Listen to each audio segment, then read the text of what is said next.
All right, we're going to begin here in Nigeria. Front page of today's This Day newspaper, Nigeria's newspaper of record, looking at the Senate investigations into what's been going on in the oil and gas sector. And also, you see that picture there with Mele Kyari, head of the NNPC, Group Chief Executive Officer, in the middle there, flanked by two gentlemen, as he talked about what's been happening, the back and forth between the regulators and Aliko Dangote, and of course the Dangote Refinery. Now, let's take you back to a Financial Times documentary on Nigeria's oil and gas sector, where former President Olusegun Obasanjo said that the reason why Shell didn't want to take an equity stake in Nigeria's refineries was because of incompetence and corruption. The government owns 4 refineries, but despite billions of dollars in investment over the years, they've just never been able to refine petroleum products. They've broken down, they've run out of spare parts. At best, they've run massively under capacity. And when I was president, I invited Shell and I said, look, come and take equity participation and run our refineries for us. They refused. He said, our refineries have not been well maintained. We have brought amateurs rather than bring professionals. He said there's too much corruption with the way our refinery is run and maintained, and they didn't want to get involved in such a mess. All right, let's talk more about refineries now. We're heading to our Abuja studio, where we're joined by Mr. Momoh Oyerekhua, who is the chairman of the Crude Oil Refinery Owners Association of Nigeria. Good morning to you, sir. Thank you so much for joining us. So I guess maybe before we get into things here, give us a little background here. Who are the members of the Crude Oil Refinery Owners Association of Nigeria? Is it 100% private sector gathering? Good morning, Rutos, and good morning to Nigerians, and thank you for the opportunity to speak here today. The Crude Oil Refinery Owners Association of Nigeria is 100% private sector participants, and it's made up of Dangote Refinery, Opak Refinery, Watersmith Refinery, Arade Refinery, Edo Refinery, and a host of others. It's an association that was formed to look at the interests of people, even investors that want to come into the refinery sector. So, there are 3 stages of licensing in Nigeria refinery. The first stage is the license to establish, and you have the authority to construct and the LTO. So, members of the association are made up of people that have license to establish, authority to construct, and license to operate, which is the LTO. Fantastic. So you see what's been going on, obviously. You've had that documentary from the Financial Times. You've seen the back and forth between one of your members, the Dangote Refinery, and the regulators. As we speak, there's an ongoing Senate hearing investigation into what's happening in the oil and gas sector. What is the association's view on the government-owned refineries in terms of why they still have not worked despite all the promises? Do you view the government-owned refineries as an asset, to your association in respect to being able to refine crude, or are they competition? How do you see what's going on with the challenges facing the government-owned refineries? Okay, the truth is that for us as an association, the wish is for us to be is for Nigeria to be a net exporter of refined petroleum products. So it's for our good and the good of the nation, for the nation refineries to work. So we always wish that the best should be done for the nation refineries to work. So we don't think there is so much, we shouldn't be talking about the competition or monopoly.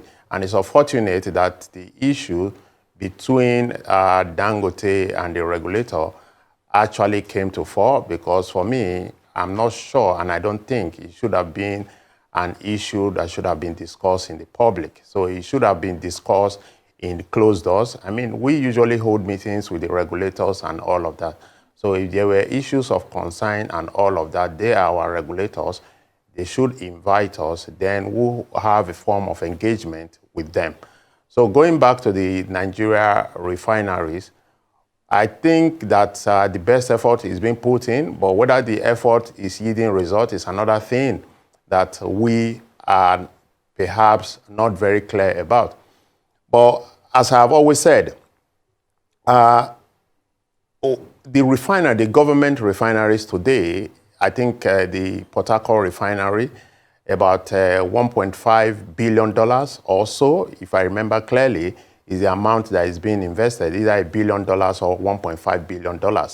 And I think the refinery, the one they are trying to revamp, is a 60,000 barrel per day refinery. And if you really look at it, I have advocated that that money should have been put into modular refineries. How much will it cost for you to establish a 10,000 barrel per day modular refinery? It's between the range of $50 million to $70 million. And if you put more money like $100 million, about $170 million, you should be able to establish a modular refinery that will actually produce PMS for the country. And how long does it take to establish a modular refinery? Maximum 18 months, all things being equal. So if that money, if we look at the areas where we have our crude, where our crude are trapped and all of that, and decided as a government to establish 10,000 barrel modular refinery in those areas, you'll find out that the $1.5 billion, if that is the actual amount, would have established minimum about 8 modular refineries of 10,000 barrels. That will be about 80,000 barrel capacity of refining, which will produce PMS. And you know, that would be a solution, would have been a solution, not just for the petroleum product distribution or issues that we have today. It will also help to solve the problem of crude theft and all of those matters that are coming out from crude. Because if you have crude stranded in a particular area, you cannot evacuate.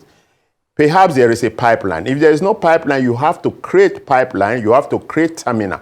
How much will it cost you to create terminal? Rather than doing all of that because you want to take this crude from Nigeria to a refinery abroad, why don't you just locate a mini refinery in that area, refine that product, sell it into the local market, and the one that you cannot sell, like maybe fuel oil and all of that, you can also export it. And that will still earn us foreign exchange.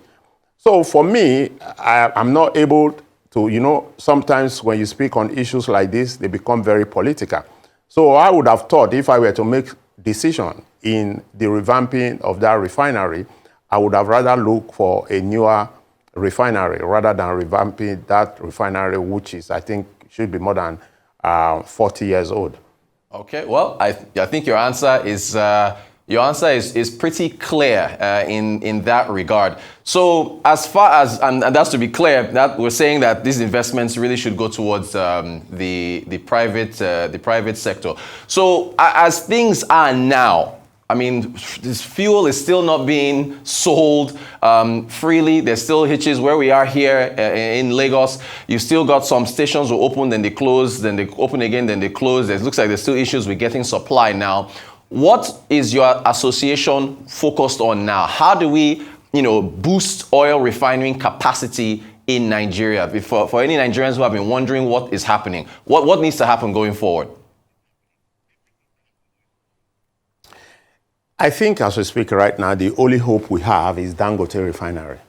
Dangote, I think in the last interview I listened to, was saying that they perhaps will start producing PMS by this month, by August. So we are looking towards that.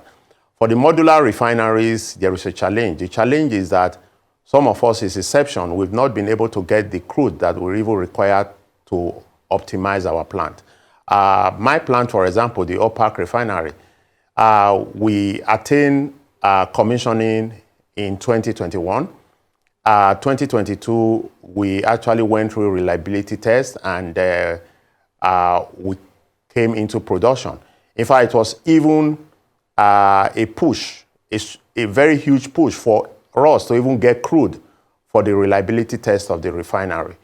So since then, this is about 3 years now, we've only been able, on a year-to-year basis, we've only been able to run the refinery at 3% capacity. This is a 10,000 barrel per day refinery.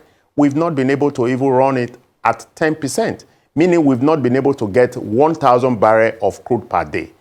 For me, it's very unfortunate. And right now, that's a project we started 7 years ago, which we concluded after like 4 years because of the issues we have and complications around the ports and all of that.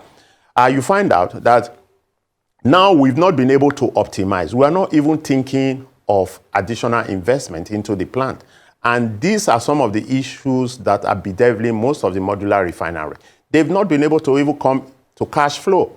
So we only get crude from, for example, our own refinery. It's Pillar that even supports, or Pillar Oil that supports us with the little crude, with the 3% that we have been able to refine. So in the last 3 years, we've been about trying to get crude for the refinery. So we were happy when we actually heard the pronouncement by presidency that, okay, NNPC should now supply crude to local refineries and that we should pay in Naira. I've been an advocate of that crude should be supplied to local refinery in Naira if we have to reduce the cost. That's another conversation on its own. Now, focusing on the crude supply. So some of us will need to attain full production before we can even begin to think of to produce PMS or not, because that is a different unit on its own. And so if that challenge of crude supply is not even solved, you cannot get further investment to put into producing of PMS. I mean, initially, I think about 2 years ago, we had an interministerial committee that was set up, and that interministerial committee visited our refinery. And they looked at the issue, we told them the challenges we had, and they said they were going to support. We have advocated that some kind of funds should be created for the modular refineries, the investors in the modular refinery space, to be able to assess, to perhaps upgrade what they are doing, or be able to also produce PMS. But at the moment, that funds had not been set up. There was a communique from that ministerial committee, which was made up of the then DPRO, the PAMSEC office, Coran, I think CBN. You know, there were a lot of ministry. NNPC was there, you know. So, but nothing has come out. The white paper, or what they call it in the ministry level, is there for us to assess. So, as I speak, we, the modular refinery owners in Nigeria, we are not getting any incentive from the government. Not a single incentive. You know, I mean, Dangote, I saw in the papers this morning that NNPC has supplied about 60% of the crude. We have not had even a liter of crude from NNPC, talk more of a barrel. So it is unfortunate that some of our members, they are currently getting frustrated with the business. In our own case, we are now having, after 3 years of starting the plant not being operational, is rusting away. We are at the point where we have to even buy some equipment for maintenance and all of that. This is a business we have not even made money from. So, I mean, if you go back, even the government has made money from us. The little product we have produced, we have to pay a 1% levy, 0.5% wholesale to the government, 0.5% MDGIF, and £1 off-taker fee. So these they collect even from the refineries. If you look at it, that contributes, if product is about, perhaps, if, let's assume gas oil, for example, is sold for 1,000 naira. If you pay 1% of that and off-taker fee, you are already paying 11 naira to the government. We have not made money. Government did not invest in us. They did not give us incentive. They are already making money, profit from us. Why we have not made profit? And outside of that, I am also advocating, I'm saying government is making loss. If government will make 11 naira for every 1,000 naira that we sell in modular refinery, you imagine if they gave us 10,000 barrel of would make crude more and money. will refine it. Yeah, yeah. And you imagine how much government will be making. So by not even giving us crude, government is losing money. Exactly. That is outside the taxes Right. that we are supposed to pay. So if you look at the whole ecosystem of what I'm saying, the government is losing, the nation is losing. So the more support we get, the better for the nation, the better for the country. So talking about PMS, today the only hope We're that the unfortunately out country of time, has for Mr. PMS Oyerekhua. is Dangote Refinery. Yeah. Fantastic. Look, we have to bring you back on the show. Thank you for putting these issues forward for Nigerians, for everybody to know about. We appreciate your time. The chairman of the Refinery Owners Association of Nigeria, Mr. Momoh Oyerekhua, we appreciate your time. Thank you so much.